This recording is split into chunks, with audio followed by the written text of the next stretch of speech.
부쌤의 거꾸로 한국사 시즌4 그 50번째 시간입니다. 이 시간에는 근대 사상의 유입과 사회운동을 주제로 일제강점기에 유입된 근대 사상은 무엇이 있고 사회적 차별을 철폐하기 위한 여성, 소년, 그리고 백정들의 형평운동에 대해서 살펴보도록 하겠습니다.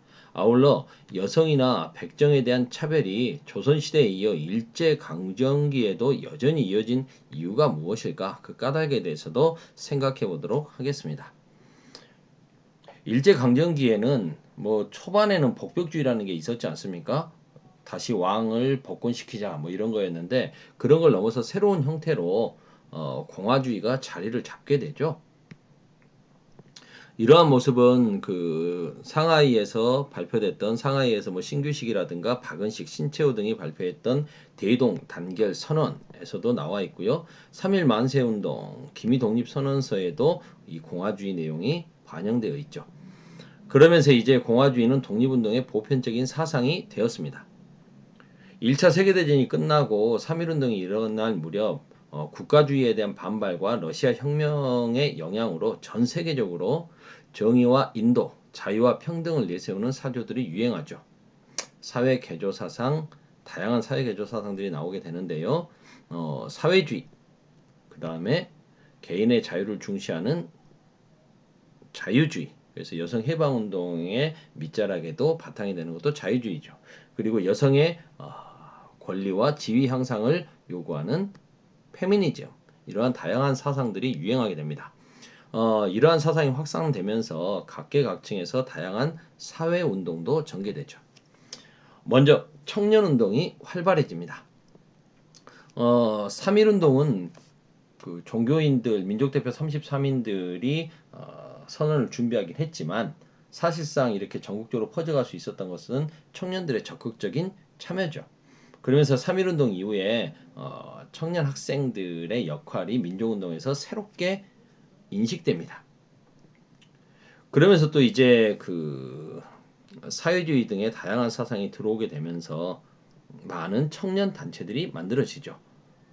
청년들의 수양과 계몽, 민족 생활 개선 뭐 이런 것을 표방한 청년 단체들이 막 급격히 늘어납니다. 그러자 이게 이제 민족주의 결에서도 만들어지고 사회주의 결에서도 만들어지는데 이런 게 1924년에 하나로 통합되게 되는 거죠. 그게 바로 조선 청년 총동맹입니다. 민족주의 계열과 사회주의 계열이 전국적인 조직들을 다 통합했다. 그러다 보니까 이제 노동운동, 농민운동을 청년들이 지지하기도 하고요. 뭐 이제 청년 학생들이니까 일제 식민 교육에 저항하는 모습도 보이는 거죠. 이 조선 청년 총동맹은 뒤에 그 사회주의 계열에서 고려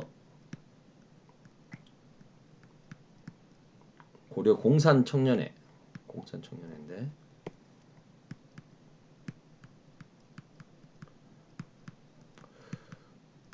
고려 공산 청년회를 만들어서 뭐 이렇게 이탈해 버림으로써 다시 분열되긴 합니다만 통합된 단체로서 조선 청년 총동맹이 갖는 의미는 크다 하겠죠.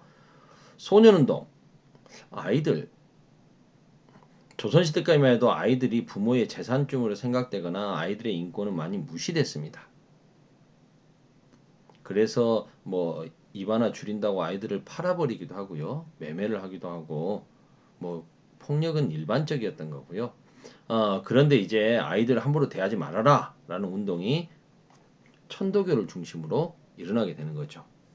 진주 지역 천도교인들이 중심이 돼서 만든 진주 소년회를 시작으로 이제 천도교 중앙에서 만든 천도교 소년회, 그리고 이런 소년운동이 전국적으로 확산되면서 조선소년연합회 등으로 발전해 갑니다.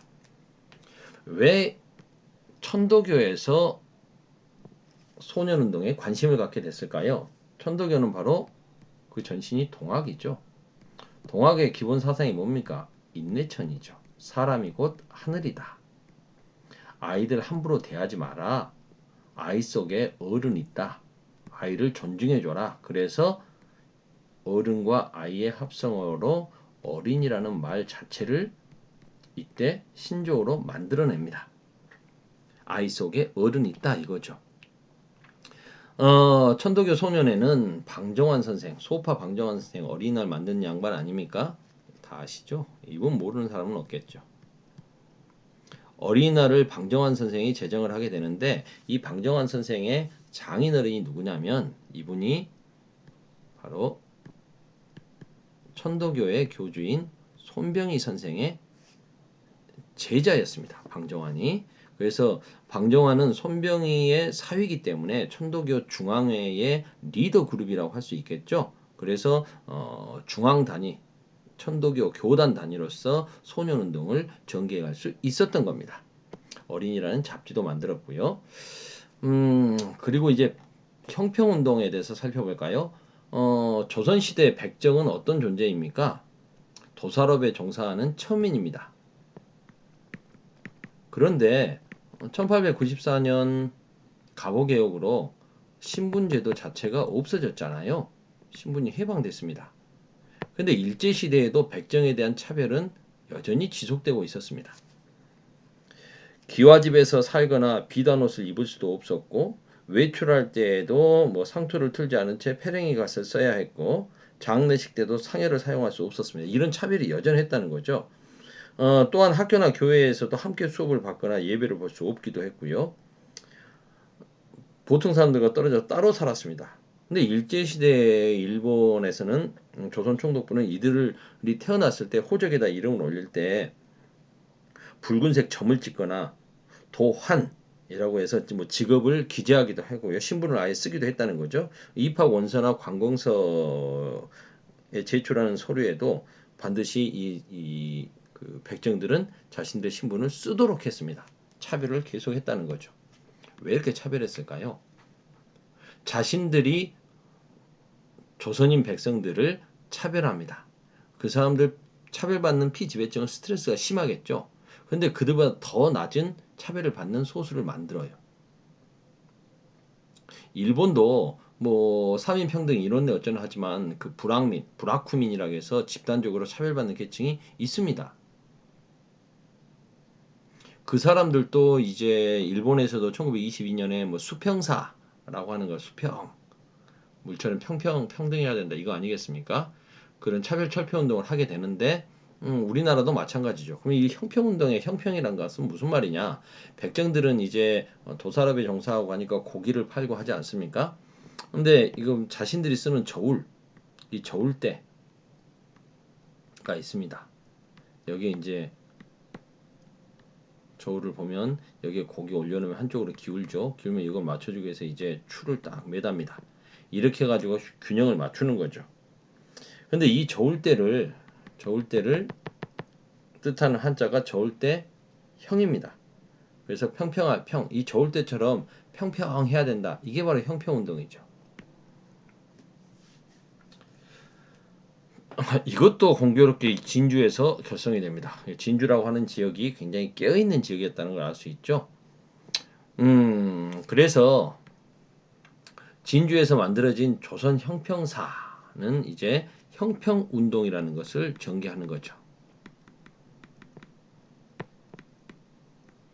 진주의 백정이었던 이 학찬이라고 하는 사람이 자신의 자녀가 학교를 다니는데 차별받게 되자 뭐 이런 거 하면 안 된다라고 해서 제일 먼저 문제 제기를 했다고 하는군요. 그래서 이분이 조선 형평사를 창립했답니다.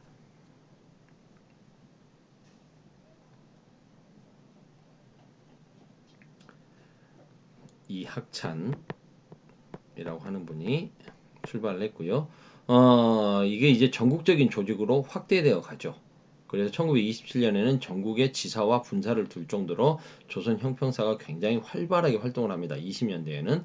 그래서 다른 사회 운동이 일어나면 노동운동, 농민운동을 막 지지해주기도 하고요.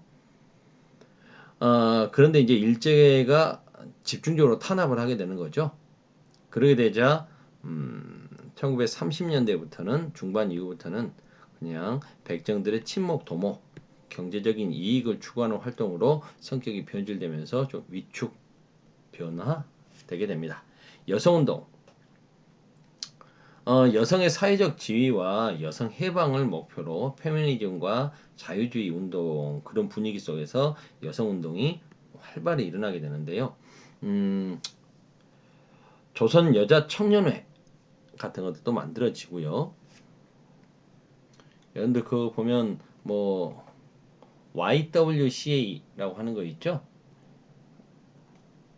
지금의 YWCA 그게 바로 조선 여자 기독교 청년회 연합회입니다.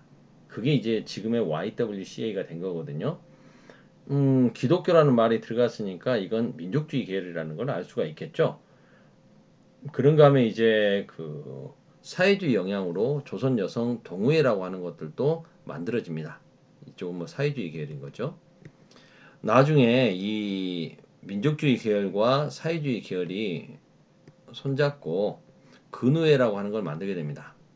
1927년 신간회라고 하는 좌우 합작의 민족 유일당 운동, 민족 협동 단체가 만들어지자 이 신간회의 자매 단체로서 만들어진 게 근우회죠. 그래서 근우회도 좌우 합작으로 합작 성격을 갖게 됐던 겁니다. 조선 여성의 공고한 단결과 지위 향상을 목표로 했다. 그래서 근우라고 하는 잡지도 발간하고요. 순회 광연과 사회운동과의 연대 등을 모색하기도 했다. 우리말과 우리 역사 연구. 이건 당연히 뭐 조선어 연구의 이야기죠. 조선어 연구에는 조선어 연구에 한글날을 만들죠. 한글날이 예전에는 가가 겨 해서 가갸날 이게 오늘날의 한글날 아니겠습니까?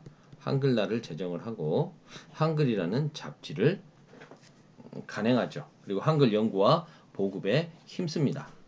이 조선어 연구회가 이제 1931년에는 연구 실적이 좀 쌓이니까 학회로 발전하게 되는 거죠. 한글 맞춤법 통일안을 만들고 우리말 큰사전 편찬을 시도하죠. 우리말 큰사전 편찬 시도는 여러분들 잘 아시다시피 말모이라고 하는 그런 영화를 통해서 잘 알 수 있을 겁니다. 이런 시도를 하자 일제는 이제 여기에 이제 맞춰가지고 탄압을 하는 거죠. 이것도 독립운동이다. 그래서 조선어 학회 사건을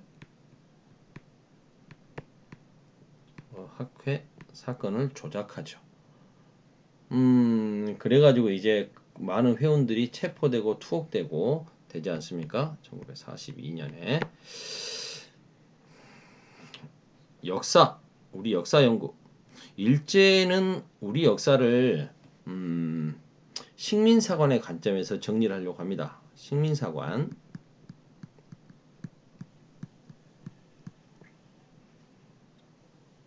여기 학습지에는 별로 없으니까 간단하게 식민사관을 설명해 보면 크게 세 가지. 타율성. 너희 나라 한국의 역사, 조선의 역사는 자율적으로 발전한 적이 없어. 너희들은 그냥 중국과 만주에게 연결돼 가지고 그 영향을 받아서 발전하는 거야. 독자적으로 발전해 본 적이 없어라는 타율성론. 그다음에 정체성론. 너희는 세계사 발전 과정하고 좀 다르더라.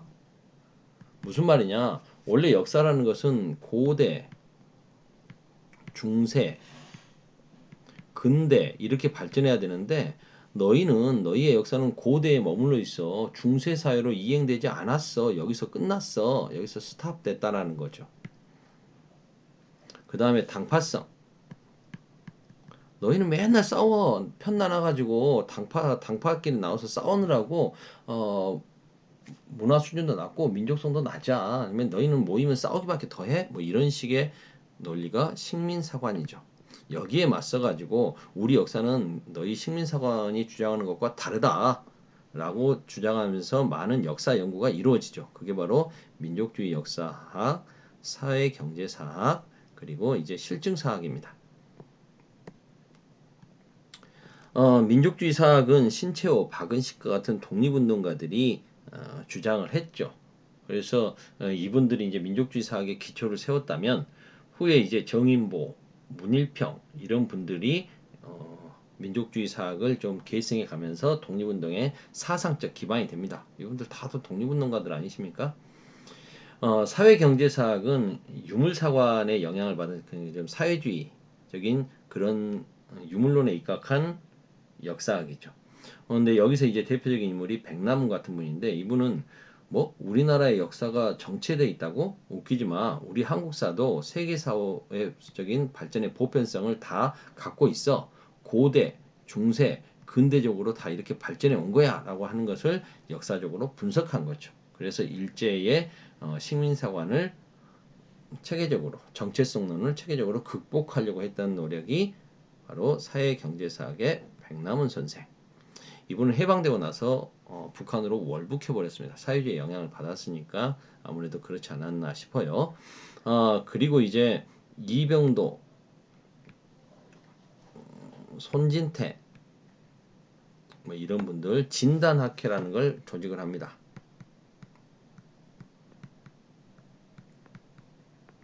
진단은 우리나라를 뜻하는 표현이거든요. 그래서 진단학회는 우리나라에 대한 역사를 연구한다. 뭐 이렇게 생각하시면 될 것 같은데 여기는 실증주의의 영향을 받죠. 그래서 랑케의 실증사학의 영향을 받아가지고 실제로 뭐 이렇게 연구를 실증적인 내용들 가지고 연구를 해간다는 거 아니겠습니까? 그래서 한국사를 실증주의에 입각해서 객관적 고증을 통해서 체계적으로 연구하려고 했던 게 진단학회. 15분까지만 하려고 했는데 16분 돼버렸네. 오늘은 여기서 끝내야 되겠네요. 좋습니다. 풀쌤의 거꾸로 한국사 시즌4 50번째 끝.